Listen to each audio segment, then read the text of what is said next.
Assalamualaikum dan salam sejahtera. Anda bersama saya Nia di dalam segmen rangkuman isu semasa minggu ini. Jangan lupa like dan share page Badan Perhubungan UMNO Negeri Kedah.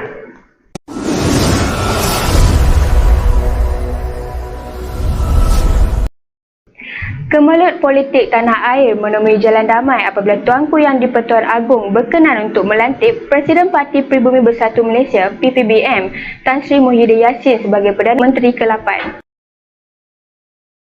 Perkembangan politik minggu lalu bagaikan satu letupan gunung berapi. Letusan laharnya melanda merebak dan lantas menukar landscape politik tanah air. Tun Mahathir Mohamad selaku Perdana Menteri ke-7 meletak jawatan dan beliau juga meletak jawatan sebagai pengerusi bersatu. Mengejutkan. Pelantikan ini menamatkan polemik dan drama politik yang menjadi perhatian seluruh rakyat Malaysia.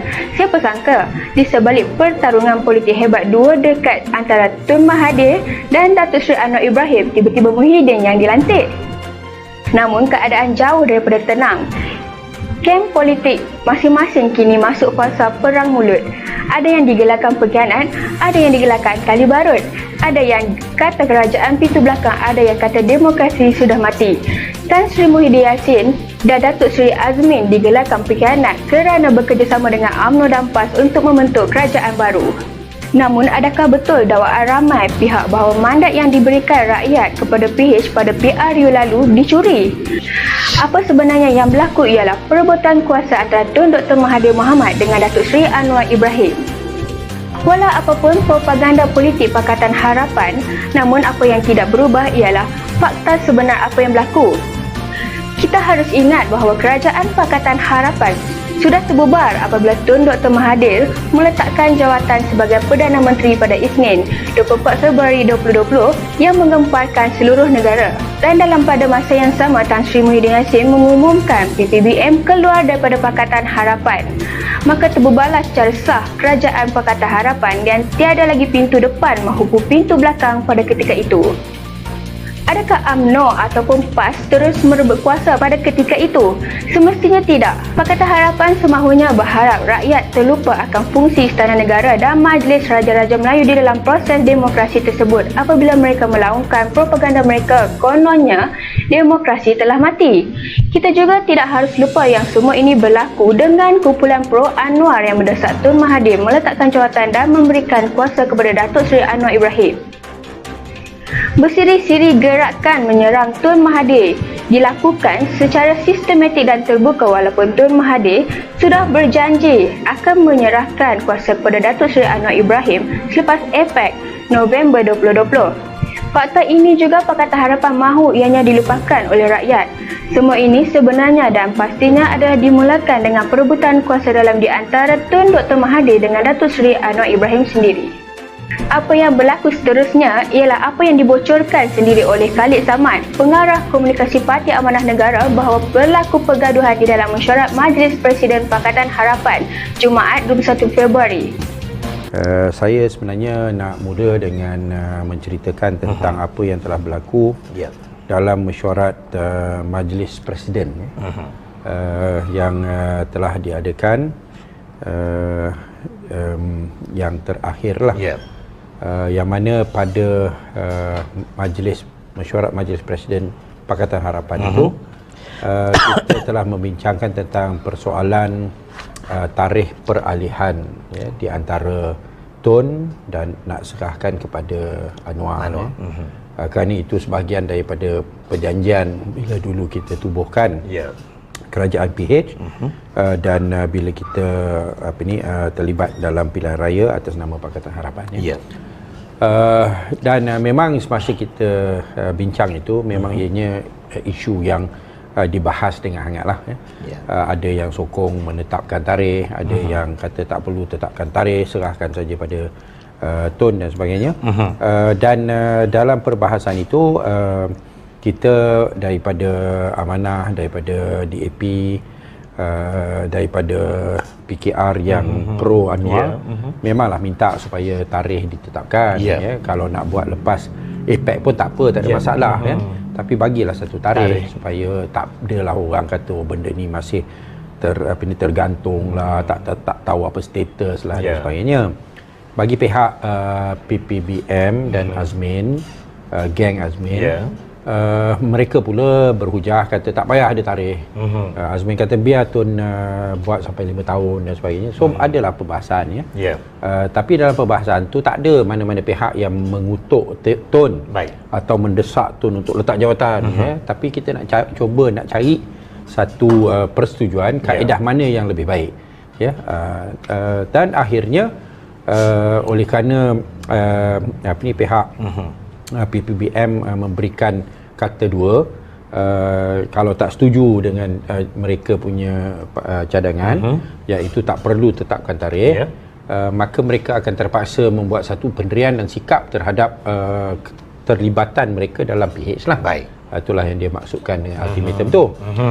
Mendengar gitu, kita pun asalnya kita pun marahlah kan.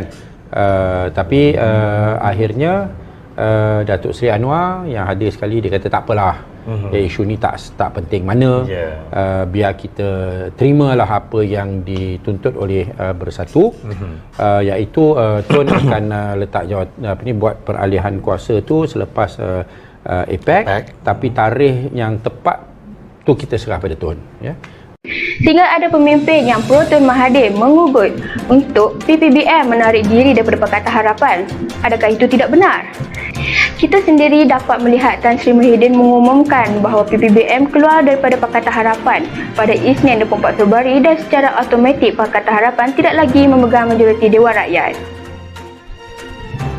Wujud dua blok utama yang terhasil daripada perpecahan Parti Pakatan Harapan ketika itu. Satu blok penyokong Tun Dr. Mahathir Mohamad yang mendapat sokongan Muafakat Nasional, manakala satu lagi blok penyokong Dr. Seri Anwar yang mendapat sokongan Parti PKR, DAP dan Amanah. Mungkin terkejut dengan tindakan tersebut, Datuk Seri Anwar, Wan Azizah dan Lim Guan Eng segera menghadap Tun Mahathir untuk memujuk dan merayu Tun Mahathir supaya kembali pulang ke pangkuan Pakatan Harapan dan menjadi Perdana Menteri. Pada ketika itu, Muafakat Nasional menyokong penuh blok Tun Mahathir. Maka jika Mahathir membuat keputusan terus memilih menjadi Perdana Menteri, ianya sudah pasti milik beliau dan dengan jelas sekali.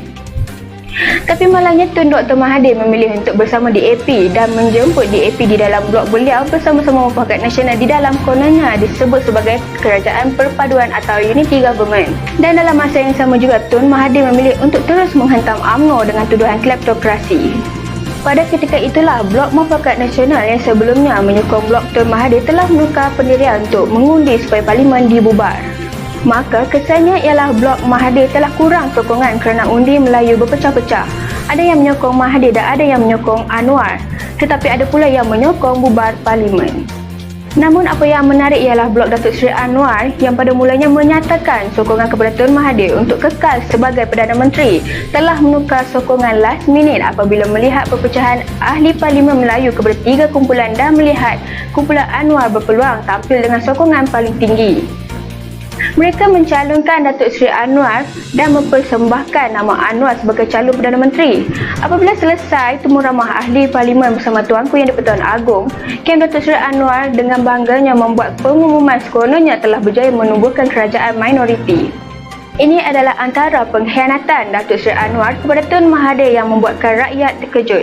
Dan jika Datuk Seri Anwar betul-betul mahu Tun Mahathir menjadi Perdana Menteri, Anwar hanya perlu menamakan Tun Mahathir sebagai calon Perdana Menteri oleh PKR, Amanah dan DAP. Tapi sebaliknya, mereka berlaku khianat terhadap Tun Mahathir dengan pada minit terakhir mempersembahkan nama Anwar Ibrahim kepada Tuanku Yang di-Pertuan Agong.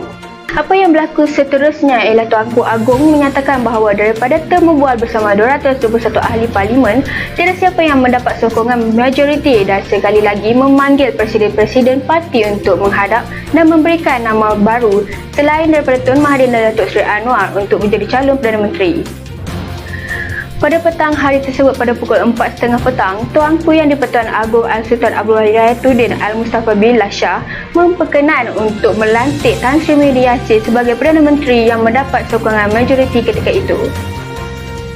Namun apa yang menarik ialah lagi sekali rombongan Guan Eng pergi menghadap Tun Mahathir untuk sekali lagi bekerjasama dan mencadangkan Tun Mahathir sebagai Perdana Menteri yang dikatakan juga mendapat perkenan Datuk Seri Anwar Ibrahim. Ini lagi sekali menimbulkan kekeliruan di kalangan rakyat apabila tiba-tiba keseluruhan DAP dan PKR termasuk Datuk Seri Anwar sekali lagi memberi sokongan kepada Tun Mahathir untuk menjadi Perdana Menteri. Rakyat jelas sekali keliru dan letih dengan kecelaruan sokongan di dalam perebutan kuasa di antara Anwar Ibrahim dan Tun Mahathir yang kemudiannya menyebabkan mereka sendiri hilang kuasa. Laungan pengkhianat tidak disambut, laungan reformasi juga sayup-sayup kedengaran juga tidak bersambut. Kehadiran penyokong di rumah Datuk Seri Anwar sendu hanya sekitar 100 orang manakala perhimpunan di Dataran Merdeka pula hanya sekitar 200 orang. Jelas sekali tiada kebangkitan rakyat kali ini. Rakyat dilihat telah berlapang dada dan menerima keputusan Tuanku Yang di-Pertuan Agong dan juga dilihat mahu memberikan ruang secukupnya kepada Perdana Menteri baharu Tan Sri Muhyiddin Yassin untuk mentadbir negara. Apabila dikenang kembali pertelingkahan antara Anwar dan Mahathir tentang tarikh selepas APEC 2020 menyebabkan mereka berdua hilang kuasa, yang dikendor berceceran, yang dikejar tak dapat. Walau apapun, kami di Badan Perhubungan UMNO Negara Kedah mengucapkan selamat bertugas kepada Tan Sri Muhyiddin Yassin dan semoga terus sukses.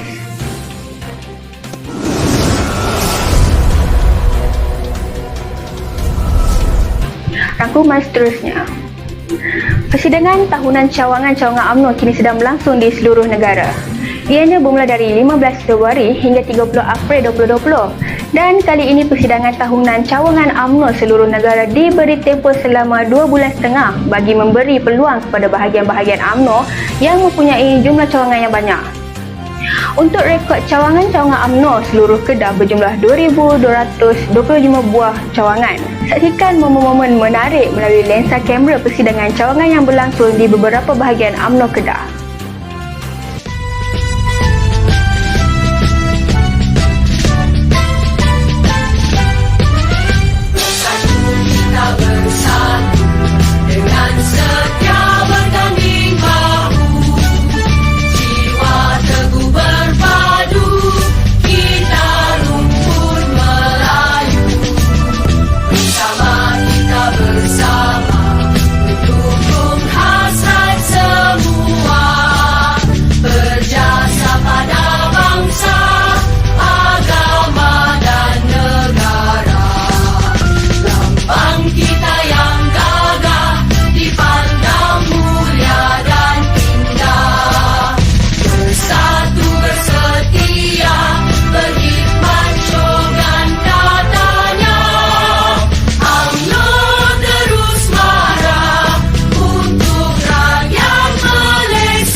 Sekian sahaja daripada saya Nia di dalam rangkuman isu semasa minggu ini.